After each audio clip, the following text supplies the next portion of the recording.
I'm going to take some time today to tell you about the work that we're doing at the Moore Center to drive the prevention science, child sexual abuse prevention science. I don't have to tell you that the scope of child sexual abuse is vast and that the consequences are severe. People with more experience than me have already done that today. I do want to point out that people who survive child sexual abuse are at increased risk, as we well know, for a number of harmful mental health, physical health, and behavioral health problems. And that the harm doesn't pertain only to the person who is victimized, but it extends to their family members, to their own children sometimes, to their friends, and to their partners. And there are risks to people who engage in harmful sexual behavior. And these are real consequences that have can last a lifetime. And so I don't want to downplay the fact that while we want to prevent victimization, the way we do that is by preventing perpetration. So that is a big focus of our prevention work, which I'll get to in just a moment. The human costs are accompanied by fiscal costs. My colleagues and I recently published an economic analysis of the fiscal burden on the United States that we can attribute to child sexual abuse victimization, the economic burden of child sexual abuse victimization. And using only US-based research, we estimated that the annual cost that we pay exceeds $9 billion, and that the cost that an individual victim will pay over the course of his or her lifetime approaches $300,000. These costs include healthcare costs, productivity losses, child welfare costs, violence and crime costs, special education, suicide death costs, and quality-adjusted life year losses. Child sexual abuse is a preventable public health problem for which victims, their families, and society pays quite dearly. And because of that, it's not surprising that we do put extensive resources into addressing child sexual abuse in the United States. However, most of that effort goes at the back end towards addressing people who have already engaged in these harmful behaviors. If we really want to end child sexual abuse, we need to put real resources into the development and the evaluation and eventually the dissemination of effective primary prevention interventions, interventions that prevent that first offense from occurring. Yeah, I recognize the need for treatment, obviously, and we need more resources to go to treatment. There's absolutely no doubt. But we put massive resources into punishment in this country. And that doesn't help C.T. Wilson. It doesn't help victims. It's necessary, punishing adults who make a choice to abuse children, to look at child pornography, to engage in those kinds of harmful behaviors. There's a role for that. But it should be limited, and we should recognize the need to put equal, if not more, resources into prevention. Now, when I talk about preventing child sexual abuse, I often hear that people don't know what I'm talking about. They cannot envision prevention. Sex offenders, to many people, feel like monsters, and you cannot predict what a monster is going to do, and if you can't predict something, then you can't prevent it. So I like to take a step back and just look at some examples of prevention that are very familiar to all of us. Here at Johns Hopkins, public health scientists pioneered the use of latex gloves by surgeons, invented the child safety car seat, and improved the polio vaccine. Each of these prevention tools, the gloves, the car seats, the vaccines, seems easy and obvious today. But each of them had to be invented, and that takes resources. And each of them met with opposition. My own parents have children who span 23 years. I'm the oldest. By the time my little sister came along 23 years after me, the car seat was the law of the land, and my mom hated those things. She hated them. And she would say out loud to anyone who would listen, if we just let Jenny out of that car seat, she'd stop crying. You know, we had all made it, the other 4 of us. Nobody feels that way anymore, right? Nobody. You would never let a surgeon operate on you or yours without gloves, nor would they want to. Everyone uses car seats. We bitch about how hard they are to buckle in, but we use them, right? We don't try to get our kids out. And the vast majority of us trust in the promise of vaccines for good health.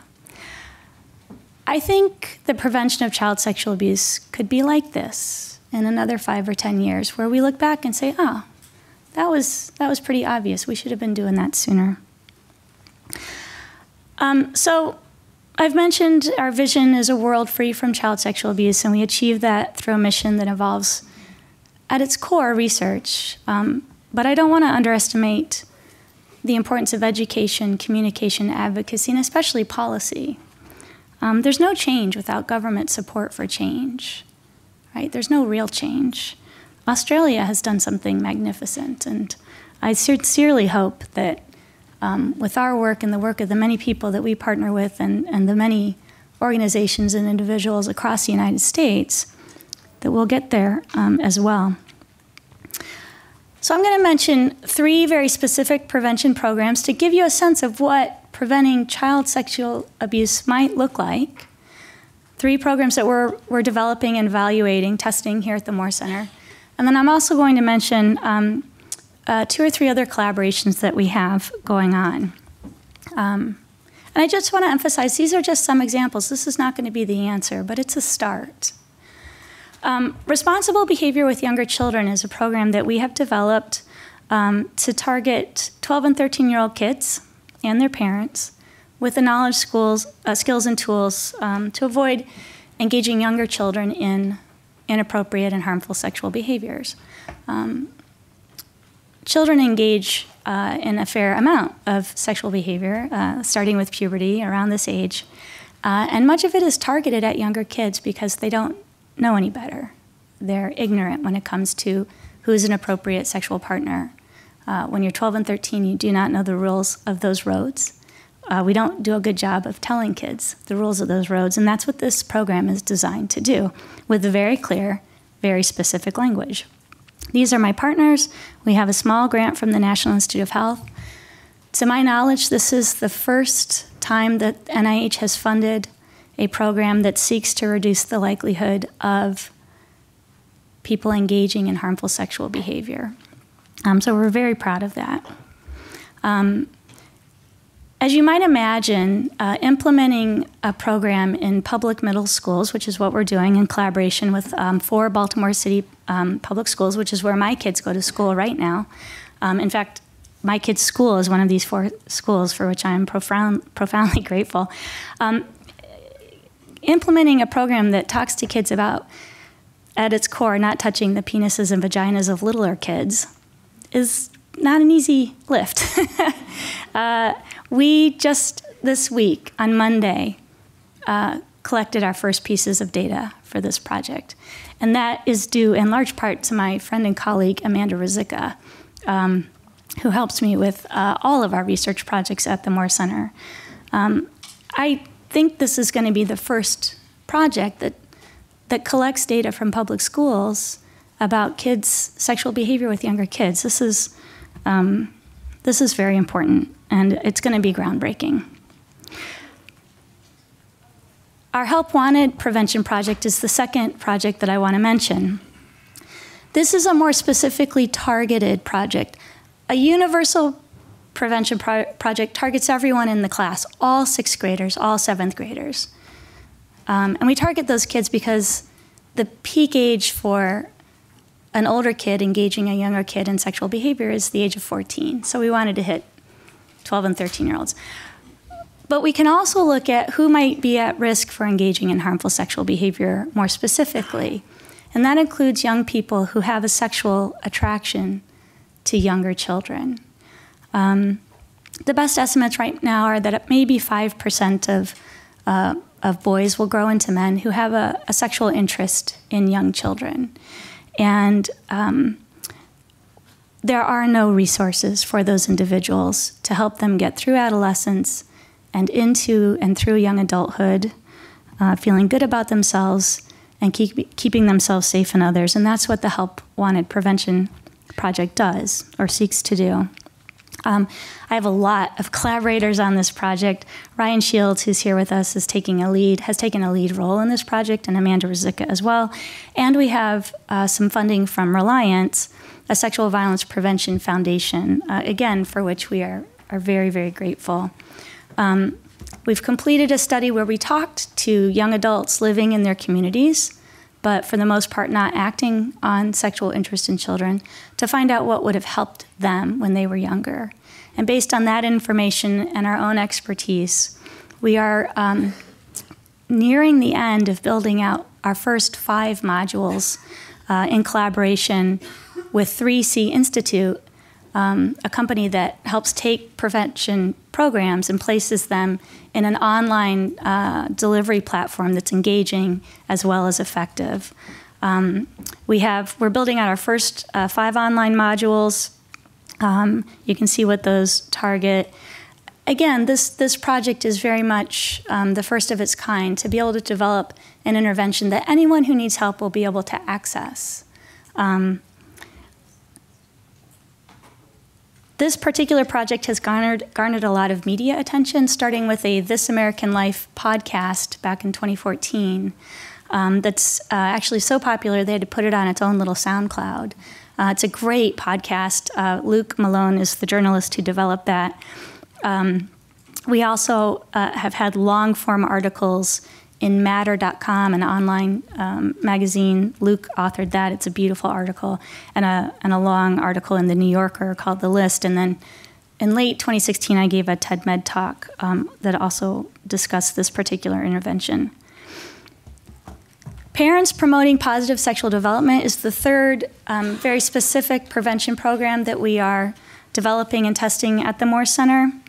And this is to target parents with a brief intervention to help support supporting their children's healthy sexual development. I'm partnering in this project with my friend and colleague Tamara Mendelson, and also with 2 child advocacy centers. Baltimore Child Abuse Center, which is the child advocacy center here in Baltimore, obviously, and the Philadelphia Children's Alliance. And we're partnering with child advocacy centers because we believe that parents whose children went to child advocacy centers to be evaluated for suspected abuse, that for them, healthy sexual development might be a particularly salient area, and that they might actually be interested in going through these 4 brief sessions. The sessions focus on, of course, positive sexual development, preventing harmful sexual behaviors, and that includes not just, again, a focus on preventing victimization, but a focus on helping kids who have experienced abuse understand what is healthy sexual behavior so they don't make mistakes as they get older. Communicating with children about sexual behavior, this is a hard thing to do. It's hard for all of us. I have 9 and 14-year-old boys, and you have to talk to them. You have to talk to them in different ways as they get older. Things pop up that you weren't expecting. It's hard to be nimble around this particular topic when it comes to kids, right? It's not easy. A lot of parents struggle with this. We want to give parents very, very real examples of how to say and what to say. And then, of course, how to address concerns that someone you love may have been hurt, or someone that you love may be hurting someone else or might be at risk to do so, and how to effectively intervene, again, before things go too far. In addition to those very specific primary and secondary prevention programs that we are developing, we're really turning our attention to broader systems. And we have 2 projects that I want to mention briefly that have us collaborating with these, with large national level and large organizations. The first is called Changing the Paradigm: Child Sexual Abuse as a Preventable Public Health Problem. You've already heard me say child sexual abuse is preventable, it's not inevitable. Convincing the world of that is part of the mission of the Moore Center. And it's important because until the public believes that we can prevent this, we don't have to wait, we can prevent it. Until they believe that, our policymakers are not going to put resources into prevention, right? We've got to overcome the gap between what we as people in the field know that this is preventable and what the rest of the world believes, which is that it feels very inevitable. So this is a project that I hope will be funded by the National Institute of Health. It's under consideration right now. And it would have us partnering with the American Professional Society on the Abuse of Children, the National Children's Alliance, which certifies more than 800 child advocacy centers across the United States, Prevent Child Abuse America, which works in more than 600 prevention sites across the United States, and with some other partners, the Kennedy Krieger Institute here in Baltimore, and the CARES Institute in New Jersey. The other project that we just received funding from Bloomberg Philanthropies addresses prevention in the context of youth-serving organizations. And you heard a lot about preventing abuse in the context of youth-serving organizations because that's what our theme is really around this year.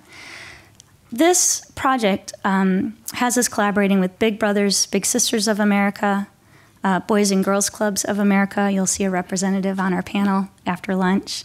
4-H, the YMCA, and we hope with the Boy Scouts of America, and we also will see a representative of youth safety at the national level from the Boy Scouts on our panel this afternoon. Each of these organizations is already engaged in tremendous efforts to prevent and address child sexual abuse.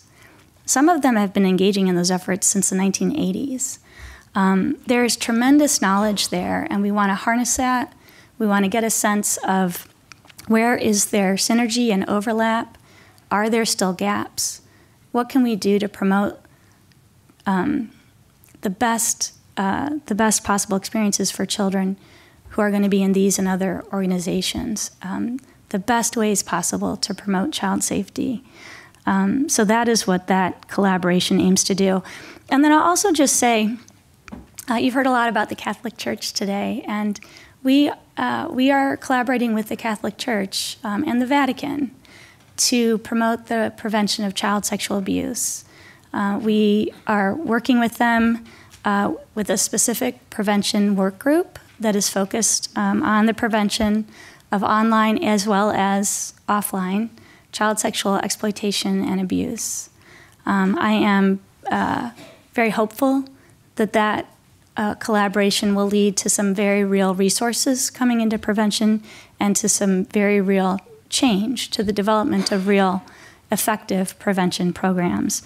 So I'm very pleased that we're going to have that collaboration and that we've already started it. Again, these are just some examples of what prevention might look like. They're not the only answer, and I very much hope that and I'm inspired by others who are also engaging in prevention work right now.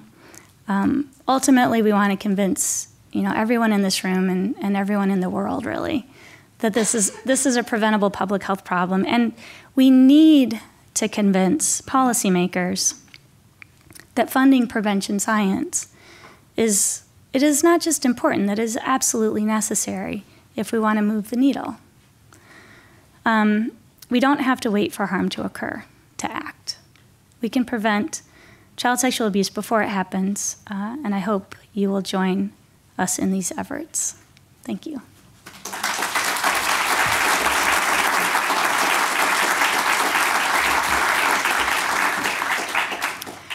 So I just want to spend a minute wrapping up from the morning session, and then I'll repeat some of that information about the lunch break.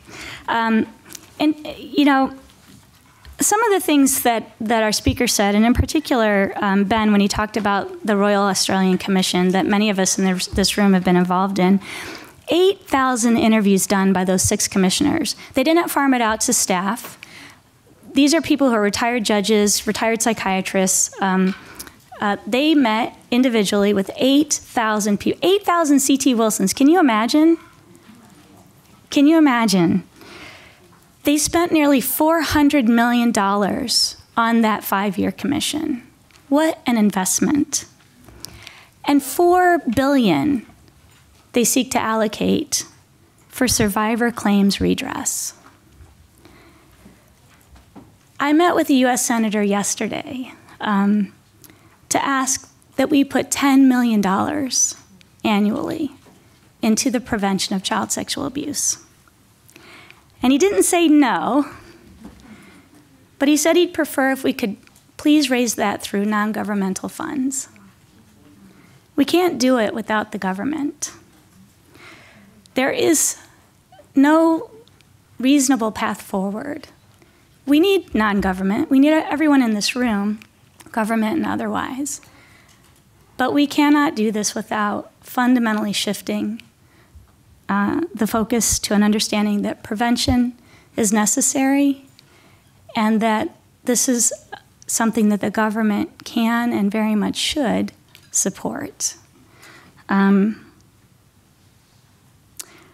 So I will end on that note for the morning and let everyone go to break.